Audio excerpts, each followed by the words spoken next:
اتنی باتوں کی حفاظت یہ صرف کس کی ہوئی ہے؟ محمد صلی اللہ علیہ وسلم. اور سیرت ایسی بے داغ کہ غیر مسلم بھی، جو آپ غیر مسلموں کے اعتراضات پڑھیں نا جو نبی پر کیے ہیں، سوچتے سوچتے انسان کہتا ہے کہ ان معترضین کو کوئی بھی نبی کی شخصیت پر اعتراض کرنے کا ملا نہیں ہے. ابھی ایک ہندو کا میں نے کلپ سنا، وہ نبی صلی اللہ علیہ وسلم پر اعتراض کر رہا تھا کہ انہوں نے 25 سال کی عمر میں جو 40 سالہ بیوہ سے شادی کی ہے نا، وہ مالدار تھیں تو معاذ اللہ پیسوں کی لالچ میں کی ہے. یعنی معاذ اللہ نقل کفر، پیسوں کی اتنی لالچ تھی کہ عمر بھی نہیں دیکھی ہے خاتون کی اور بیوہ سے بولو شادی کر لی. اس کا کتنا آسان جواب ہے کہ پھر تو آپ کی زندگی بڑی ٹھاٹ باٹ ہونی چاہیے تھی. جو پیسوں کی لالچ میں کوئی کام کرتا ہے تو پیسہ رکھتا بھی ہے نا، وہ کیا خیال ہے؟ اس کا تو بڑا بنگلہ ہوتا ہے، اس کے تو ٹھاٹ باٹ شاہانہ زندگی. ادھر حالت کیا ہے؟ گھر میں آ رہے ہیں، کھانے کو روٹی نہیں ہے. جو تعریف کی چیز تھی کہ 25 سال میں ہو کے بھی خواہش نفسانیہ سے ذرہ برابر مغلوب نہیں ہے، بیوہ سے نکاح کر رہے ہیں، جو تعریف کی عقل استعمال کرے گا تو کہے گا یہی نبوت کی دلیل ہے. لیکن جو بے عقل ہوگا وہ اچھی چیزوں میں بھی عیب تلاش کرتا رہتا ہے. یبغونہا عوجا، قرآن کہتا ہے کہ یہ غیر مسلم قرآن میں کجی تلاش کرتے رہتے ہیں. کجی کا مطلب اتنی پیاری کتاب ہے، ایسی خوبصورت تعلیمات ہیں، مگر یہ اس میں کیا تلاش کرتے ہیں؟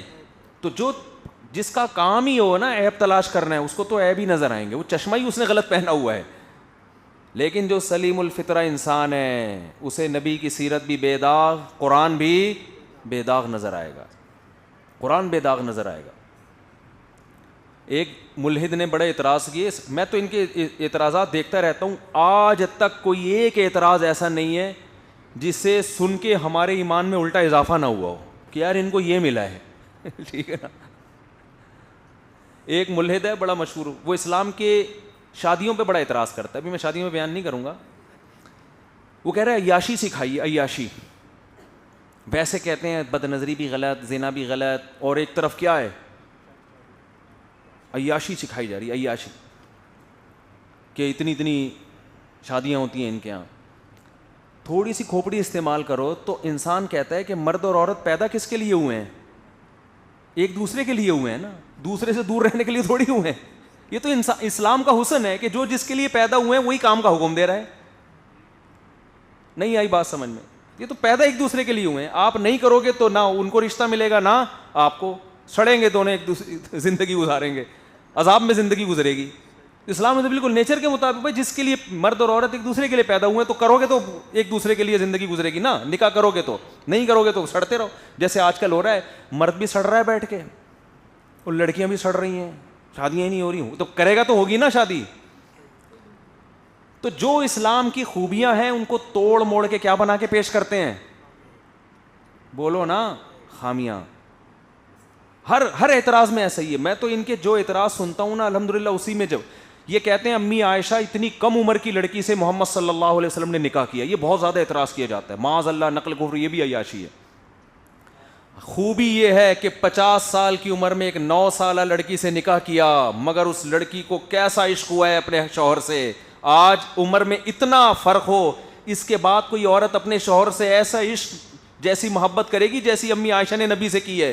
یہ محمد صلی اللہ علیہ وسلم کی کوالٹی تھی کہ اتنی کم عمر لڑکی سے نکاح کر کے ان کے لیول پہ آ کے ان سے مزاح کیا آپ نے، ان کے لیول پہ آ کے ان سے ڈیلنگ کی ہے، اور اتنی کم عمر سے نکاح کر کے بہترین کامیاب ازدواجی زندگی گزار کے دکھائی ہے. آج تو میچنگ کی شادیاں ناکام ہو رہی ہیں، اور یہ بظاہر جو میچنگ کی نہیں تھی، بظاہر جو میچنگ کی نہیں تھی، اس کو ایسا کامیاب کر کے بتایا ہے کہ آپ تو یہ اعتراض کر رہے ہو امی عائشہ پر کہ اتنی بڑی عمر کے آدمی نے معاذ اللہ آپ سے شادی کر لی. وہ کہیں گی بھائی یہ میرے اوپر احسان کیا ہے، اس سے بہترین رشتہ میرے لیے زندگی میں کوئی ہو نہیں سکتا. ان کو تو اختیار دیا جا رہا ہے، نبی نے بعد میں اختیار دیا، بھائی میرے تو یہ گھر میں فاقے پڑیں گے. جتنی زوجات ہیں نا، نبی نے سب کو بٹھا کے کہا کہ جب گھر میں فاقے آنا شروع ہوئے نا، امہات المومنین نے کہا بھائی یہ کیا مسئلہ ہے بھائی، کھانا پینا کیا ہو رہا ہے؟ یہ تو بہت مسئلہ ہو رہا ہے.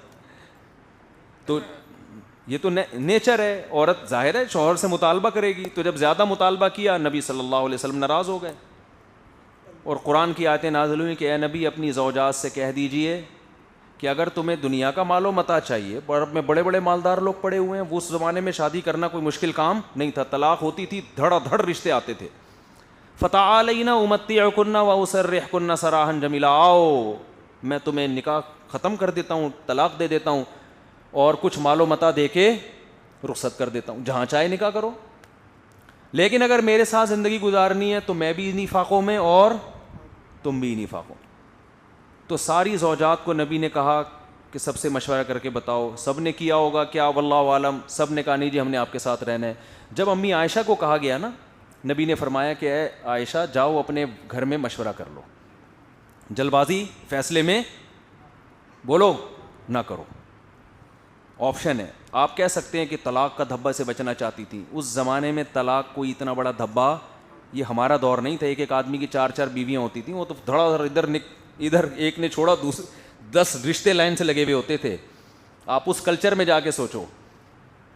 تو امی عائشہ نے جواب میں یہ نہیں فرمایا کہ میری تو شادی غلط ہوئی تھی, میں تو اس بھی ابھی تک پریشان تھی, آپ کی عمر 49 سال تھی, میں 9 سال کی تھی, تو یہ تو غامدی کو تعویلات کرنی پڑ رہی ہیں کہ نہیں جی 9 نہیں بلکہ بخاری کی حدیث کا انکار کر رہا ہے کہ نہیں جی 16 سال تھی. ٹھیک ہے نا, یہ تو معاذ اللہ نقل کفر, اتنی غلط شادی ہوئی تھی کہ بعد میں غامدی صاحب کو بھی بخاری کی حدیث چھوڑنی پڑے گی اس بارے میں. تو یہ تو ویسے ہی میں, آپ نے تو بالکل وہی بات کی جو میرے دل میں تھی. نا نا نا نا نا نا, نبی نے جب فرمایا نا کہ اب غربت بھی بہت ہے, تو یہ غربت آئندہ, بعض دفعہ عورت اس لیے گزارا کر رہی ہوتی ہے میرے میاں کے حالات بالکل ٹھیک نہیں ہیں, تو چلو شاید اللہ کل کچھ اچھا کر دے, ہے بھائی ایسا ہی ہے نا, کل کیا ہو جائے کچھ حالات اچھے. اس امید پہ خاتون, جیسے وہ ایک آدمی گیا نا نجومی کے پاس, نجومی ایسے پھینکو ہوتے ہیں, تو نجومی کے پاس گیا, کہنے لگا کہ بھائی ذرا ہاتھ دیکھ کے بتاؤ. اس نے ہاتھ دیکھ کے بتایا, اس نے کہا 10 سال تک تم غریب رہو گے. بڑا خوش ہو گیا کہ پھر پیسہ آئے گا. اس نے کہا پھر کیا ہوگا؟ اس نے کہا پھر تمہیں غربت کی عادت ہو جائے گی. غربت کی ٹینشن لینا تم. تو بعض عورتیں اپنے میاں, غریب میاں کو اس لیے برداشت کیا ہوا ہے شاید کل اللہ حالات درست کر دے. ادھر کیا تھا پیغمبر کی زوجات, غربت, فاقے, تو نبی صلی اللہ علیہ وسلم نے اپنی غربت پہ اور مہر لگا دی. ٹھیک ہے نا, کہ میرے حالات ایسے ہی رہیں گے, میرے پاس پیسہ آیا بھی تو میں رکھوں گا نہیں. لہذا اللہ نے مجھے حکم دیا ہے کہ میں تمہیں یہ بتا دوں کہ اگر پیسہ چاہیے تو ابھی طلاق کا بہترین موقع ہے, میں تمہیں مال و دولت دے کے, اللہ دے دے گا آپ کو, وہ دے کے رخصت کر دوں گا. مطلب یہی تھا جہاں چاہو نکاح کرو. تو امی عائشہ سے فرمایا کہ جلد بازی میں فیصلہ نہ کرو, گھر جا کے مشورہ لے لو. تو امی عائشہ غضبناک ہو گئیں, فرمایا یا رسول اللہ آپ کے بارے میں مشورہ کروں میں, یعنی آپ کے بارے میں مشورہ کروں کہ رہنا کہ نہیں رہنا, یہ کوئی سوال ہے؟ مطلب یہ تو یہ گویا یہ بھی جرم ہے کہ میں آپ کے بارے میں مشورہ جا کے کروں کہ رہنا ہے کہ نہیں رہنا. تو جس حدیث میں یہ آتا ہے کہ 9 سال کی عمر میں نکاح کیا, انہی حدیثوں میں یہ بھی تو آتا ہے کہ جس سے نکاح کیا ان کے لیے اس سے بہتر رشتہ نہیں تھا, وہ اس پہ فخر کرتی تھیں. تو یہ محمد صلی اللہ علیہ وسلم کے کمال نبوت کی اور آپ کی شخصیت کے کامل ہونے کی علامت ہے کہ عمر کے اتنے فرق کے باوجود ایسی کامیاب زندگی گزار کے دکھائی کہ آج عمر میں فرق نہیں ہوتا, ہر لحاظ سے میچنگ کی شادیاں ہوتی ہیں, مگر ایسا کامیاب جوڑا آپ کو نظر نہیں آئے گا. کتنے استخارے نکال کے نا آج کل شادیاں ہو رہی ہیں. لڑکے کی کمبخت کی جاب بھی دیکھ لی, 1 کروڑ روپے کما رہا ہے. لڑکی والے تو کر نہیں رہے ہوتے نا شادی اپنی بچی کی, بھئی 1 کروڑ نہیں ہے تو صرف 99 لاکھ روپے, یہ اتنے غریبوں سے ہم نے کرنی نہیں. ساری میچنگ کی, عمر بھی دیکھ لی, کمبخت صرف 2 سال بڑا ہونا چاہیے, اگر 10 سال بڑا ہے تو یہ بھی زیادہ بڑا ہے, برابر کا ہے تو یہ تو غلط ہے, شوہر تو تھوڑا سا عمر میں بڑا اچھا لگتا ہے, اور اگر کم عمر ہے تو نہیں, ہم لوگوں کی اب دکھائیں گے ہمارا بیگم کی عمر بڑی اور شوہر کی عمر چھوٹی, یہ بھی میچنگ کی نہیں, پروفائل پہ اچھے نہیں لگیں گے. پھر قد میں یہ دیکھا جاتا ہے کہ لڑکا تھوڑا سا لڑکی سے قد میں زیادہ بھی لمبو بھی نہ ہو, عجیب سا لگے گا وہ دیکھتے ہیں کہ البم میں بھی جوڑا لگے نا, میچنگ کی شادی ہوئی ہے یار, جب تصویریں کھینچیں گی دلہن کی اور دولہا ساتھ میں بیٹھا ہوگا تو فیس بک پہ جب تصویریں وائرل ہوں گی دیکھنے والے کہیں گے واہ واہ ماشاء اللہ. تو قد تھوڑا سا اونچا ہو, زیادہ بھی نہیں برابر بھی نہیں. برابر ہو تو پتہ کیا چلے گا میاں کون ہے بیوی کون ہے, تو تھوڑا سا تو آدمی تھوڑا سا اونچا ہونا چاہیے, ٹھیک ہے نا, تو بالکل نہیں چلے گا. سمجھ میں آ رہی ہے بات کہ نہیں؟ اتنی میچنگ کی شادی, کلر بھی بہت زیادہ چٹے کی کالی سے شادی. یہ چٹا ہے, اس کا نام محلے میں چٹا خان پڑا ہوا ہے, تھوڑا بہت چلتا ہے, قوم بھی دیکھی جاتی ہے. اتنی ساری میچنگ ہونے کے بعد پھر استخارے بھی نکلے, پھر یہ لڑکی اردو اسپیکنگ ہے تو یہ بھی اردو اسپیکنگ, وہ پشتو ہے تو یہ بھی پشتو, قوم بھی میچ, ڈگریاں بھی میچ ہو گئی, یہ ڈاکٹر بھی ہے یہ بھی کم بخت ڈاکٹر, کم بخت سے میری مراد وہ والا کم بخت, ڈاکٹر بھی ہے, ایجوکیشن کے لحاظ سے بھی لیول برابر, اور اس کے بعد بھی کیا جو حالات ہوتے ہیں وہ کیا ہوتے ہیں, مجھے ایسی اس لیے آ رہی کہ میں دیکھ رہا ہوں نا. تو اس کے بعد نتیجہ کیا نکلتا ہے, سر پھوڑ رہے ہوتے ہیں ایک دوسرے کا پکڑ پکڑ کے نا, سر پھٹول رہے ہوتے ہیں. بعض تو مشہور شخصیات ایسی ہیں یہ جو اسٹیج پہ آ رہے ہوتے ہیں نا, میاں بیوی بڑے ہنسی خوشی مل رہے ہوتے ہیں, مشہور شخصیتوں میں اکثر ایسا ہوتا ہے, یہ صرف وہیں ہنسی خوشی نظر آ رہے ہوتے ہیں آپ کو. جو زیادہ جو سیلیبریٹیز ہوتی ہیں نا, جو اپنی وائف کے ساتھ اسٹیج پہ آئے اور بیٹھے اور سب لوگ دیکھ رہے ہوتے کتنا پیارا جوڑا ہے ان کا ماشاء اللہ, وہ آپ کو لگ رہا ہوتا ہے بھائی ان میں شاید 1% اتنے اچھے رہ رہے ہوں, باقی وہ ٹیکسی میں بھی لڑتے ہوئے آ رہے ہوتے ہیں. اور مجھے تو کسی نے بتایا کہ بعض سیلیبریٹیز ایسی ہیں کہ میاں بیوی نے ایگریمنٹ کیا ہوا ہے کہ دیکھو جب بھی کیمرے کا رخ ہمارے سامنے ہوگا تو ہم نے ہنستے مسکراتے ملنا ہے, انٹرویو میں ہم نے ایسے ہی شو کرنا ہے جیسے ہم سے نیک دنیا میں کوئی ہے نہیں, ایک دوسرے پہ ٹوٹ کے مرتے ہیں. باقی جیسے ہی پروگرام ختم ہو تم اپنی اماں کے گھر اور میں اپنے ابا کے گھر, ایک گھر میں رہتے بھی نہیں ہیں, ایگریمنٹ ہوئے ہوئے ہیں بعض لوگوں کے. تو میں تو آپ کو ایسے ایسے واقعات سناؤں کہ آپ حیران ہو جائیں. ایک آدمی نے بتایا کہ ایک آدمی کی ایک خاتون سے نکاح ہوا ہوا, دونوں کوئی تھے کچھ عجیب سے, تو بیگم صاحبہ کا کہیں اور حساب کتاب چل رہا ہے, میاں کا کہیں اور چل رہا ہے. بیگم کو میاں کے بارے میں پتہ ہے, میاں کو بیگم کے بارے میں پتہ ہے, لیکن کیمرے کے سامنے السلام علیکم ہے یہ. تو ایسا نہ ہو آپ خام خواہ میں کسی کی طرف دماغ لے کے جائیں, اچھا یہ اس کی بات ہو رہی ہے, ایسا نہیں, ایسا کچھ نہیں ہے, آپ نہیں جانتے کن لوگوں کی بات کر رہا ہوں میں. تو لیکن نبی صلی اللہ علیہ وسلم کی سیرت دیکھو بھائی, کتنا فرق ہے. ایسی کامیاب نکاح چلا کے دکھایا, کیوں بتا دیا کہ بھائی عمر میں زیادہ, میں میچور زیادہ, لیکن بیوی اگر کم عمر ہے تو اس کے لیول پہ آ کے اس کے ساتھ رہنا پڑتا ہے.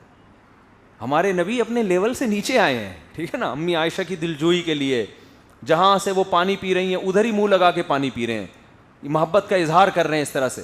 آج کسی بڑے عمر کی کسی کم عمر سے شادی ہو جائے نہیں چل پاتی, تبھی ہم لوگوں کو مشورہ دیتے ہیں تھوڑا سا دیکھو بھائی, کیونکہ لوگوں میں وہ شعور نہیں ہے نا, وہ تھوڑی اس کے لیول پہ آئے گا ہی نہیں, وہ اپنے حساب سے چلے گا بالکل ہی. وہ یعنی جو سیٹ اپ چل رہا ہے نا آج کل, ابھی کیا بتائیں, چھوڑا ابھی زیادہ ڈیٹیل میں جاؤں گا, وہ بعض لوگ سمجھ جاتے ہیں میرے بارے میں بات ہو رہی ہے, وہ اپنے بارے میں سمجھ جاتے ہیں کہ بات کس مفتی صاحب نے میرے بارے میں سب کو بتا دیا, حالانکہ میں ان کے بارے میں بھی نہیں بات کر رہا. تو یہ پیغمبر صلی اللہ علیہ وسلم کا کیا ہے کمال. اور یہ بھی یاد رکھو 9 زوجات ایک ٹائم پہ رکھیں, غیر مسلم اس پہ بھی اعتراض کرتے ہیں. میں کہتا ہوں اس معاشرے میں تو خیر کثرت سے نکاح کا رواج تھا, یہ بھی کمال ہے یار. 2-3 بیویاں رکھ کے دکھاؤ, تمہارا سر گنجا نہ ہو جائے میرا نام بدل دینا, حقیقت ہے نا. 9 زوجات رکھی ہیں بھائی, یہ تو کمال ہے کہ نہیں ہے؟ یہ تو کمال ہے. یہ تو غیر مسلم کو چاہیے تعریف کرے. اور پھر بڑی بات یہ ہے کہ آپ کی ایک بیوی آپ کو فیور کر رہی ہے, دوسری اکثر مخالف ہوتی ہے. آپ کا ذرا سا اختلاف ہو یا اختلاف نہ بھی ہو تو آپ کسی کی 4 بیویوں سے انٹرویو لیں گے نا, ایک نہ ایک آ کے کچھ نہ کچھ, ساری تھوڑی خوش ہوتی ہیں. اس میں بعض دفعہ مرد خراب ہوتا ہے, بعض دفعہ عورت خراب ہوتی ہے. لیکن ہمارے نبی کی 9 زوجات میں سے ایک نے بھی آپ کے خلاف کوئی ایک حرف بھی زبان سے کبھی نہیں نکالا, آپ کے کردار پہ انگلی اٹھائی ہو یا آپ کے بارے میں یہ کہا ہو کہ یہ بیویوں کے ساتھ اچھے نہیں ہیں. تو اللہ نے آپ کے نکاح اس لیے بھی کروائے کہ بعض لوگ گھر کے باہر بڑے نیک بنے پھر رہے ہوتے ہیں, گھر کے اندر معاملات ٹھیک نہیں ہوتے, آپ کو اللہ نے 9 گھر دیے کہ بھائی اگر ذرہ برابر بھی آپ کے کردار میں کوئی شک ہوتا تو ایک گھر تو آپ کے خلاف گواہی دیتا. اگر آپ کی ایک زوجہ ہوتی تو یہ غیر مسلم کہہ سکتے تھے بھائی انہوں نے ان زوجہ کو سمجھا کے رکھا ہوا ہے کہ میرے گھر کے اندر کے حالات باہر نہ بتانا. ایک نہیں 9 زوجات ہیں, اور ان میں زیادہ تر زوجات وہ ہیں جو اسلام دشمنوں کی بیٹیاں تھیں. ایک ابو سفیان کی بیٹی جو اسلام کے سب سے بڑے دشمن, ان کی بیٹی کس کے گھر میں ہے؟ آپ کے گھر میں. وہ خدا نہ خواستہ اگر کوئی ایسی چیز دیکھتی وہ اپنے باپ کو جا کے بتاتی. تو یہ تمام چیزیں ہمارے نبی کے برحق ہونے کی دلیل ہیں. جو نبی کے برحق ہونے کی دلیل تھی, جب آپ کی عقل خراب ہو جاتی ہے اور آپ کی سوچ نیگیٹو ہو جاتی ہے تو آپ اسی دلیل کو جو برحق ہونے کی ہے اسی کو آپ پیغمبر کے خلاف لے کے جاتے ہیں. سمجھ میں آ رہی ہے بات کہ نہیں آ رہی ہے؟ تو ان دلائل کے قائم ہونے کے بعد پھر اللہ کو یہ حق ہے کہ اللہ سورہ الحاقہ میں کہے فَعَصَوْا رَسُولَ رَبِّهِمْ فَأَخَذَهُمْ أَخْذَةً رَابِيَةً. ان قوموں نے اپنے رب کے بھیجے ہوئے میسنجر کی نافرمانی کی, اللہ نے ان کو بہت بڑی پکڑ میں پکڑا ہے. تو اس لیے بھائی ہم ان پیغمبروں کی تعلیمات کے نہیں, ہم محمد صلی اللہ علیہ وسلم کی تعلیمات کے مکلف ہیں. اتنے دلائل قائم ہونے کے بعد اگر آپ پیغمبر کے حکم کو فالو نہیں کریں گے, پیغمبر نے کہا نماز پڑھو, آپ کو پڑھنی پڑے گی. پیغمبر نے عورت کو کہا پردہ کرو, عورت کو پردہ کرنا پڑے گا. پیغمبر نے کہا کہ عورت کا مال ناحق طریقے سے مت کھاؤ, کھایا تو حساب دینا پڑے گا. یہ پاکستان کے قوانین نہیں ہیں, یہ امریکہ کے قوانین نہیں ہیں, یہ کس کے قوانین ہیں؟ اللہ کے. اس اللہ نے کہہ دیا لا تقربوا الزنا, اس پیغمبر نے جو ہمیں کتاب دی, زنا کے قریب مت جاؤ. تو بھائی اب زنا بہت خطرناک چیز ہے, یہ سمجھ لو, دنیا میں نہیں آخرت کے لحاظ سے بہت ڈینجرس ہے. اس نے کہہ دیا کہ شراب مت پیو, تو اب اللہ نے جس پیغمبر کی زبان سے یہ کہلوایا نا مت پیو, تو وہ ایسا ہی نہیں ہے کہ ہم ان کے بارے میں کنفیوز ہیں, پتہ نہیں پیغمبر ہیں بھی یا نہیں ہے. دلائل سے ثابت کر دیا, انبار لگا دیا دلائل کے.